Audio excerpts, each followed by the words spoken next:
J.K. Yadav Films present. Durga मैया की J.K. Yadav Films. कलिका मैया की नामी में 9 दिन कर ले ओ पास पास मैया कृपा से मिलत दुल्हा झकास कास। नामी में 9 दिन कर ले ओ पास पास मैया कृपा से मिलतो दुल्हा झकास कास।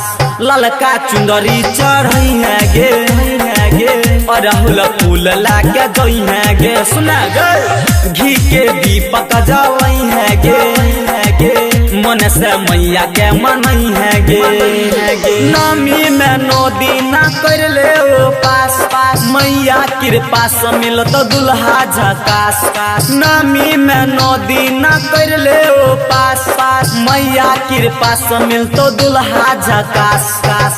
ललका चुंदरी चढ़ई है गे अरहुल फूल लाके जोई है गे सुना गे घी के दीपक जलई है गे मन से मैया के मनई है गे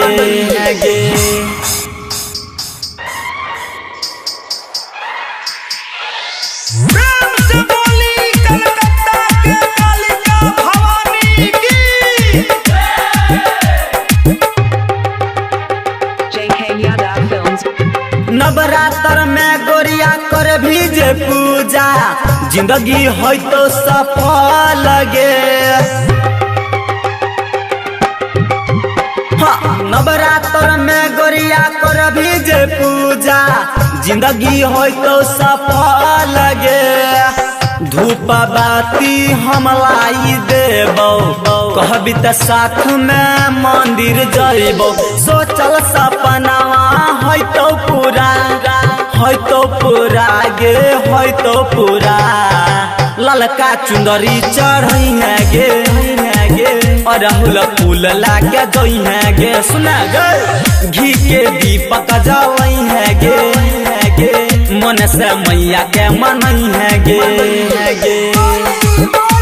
कलिका मैया की J.K. Yadav प्रेम Films. से बोली दुर्गा मैया की अगे अलबेला राजकुमार कहै छौ नहीं कर चिंता फिकीर गे। अगे अलबेला राजकुमार कहै छौ नहीं कर चिंता फिकीर गे। राइटर रंजित कहोगे गोरी सुमन सुदम से लगतो जोरी बात के हमरा नहीं तो भूला गे नहीं तो भूला। ललका चुंदरी चढ़ई है गे अरहुल फूल लाके जोई है गे सुना गे घी के दीपक जलई है गे मन से मैया के मनई है गे नामी में 9 दिन कर ले ओ पास पास मैया कृपा से मिलत दुल्हा झकास कास। नामी में 9 दिन कर ले ओ पास पास मैया कृपा से मिलतो दुल्हा झकास कास। ललका चुंदरी चढ़ई है गे अरहुल फूल लाके जोई है गे सुना गे घी के दीपक जलई है गे मन से मैया के मनई है गे J.K. Yadav Films.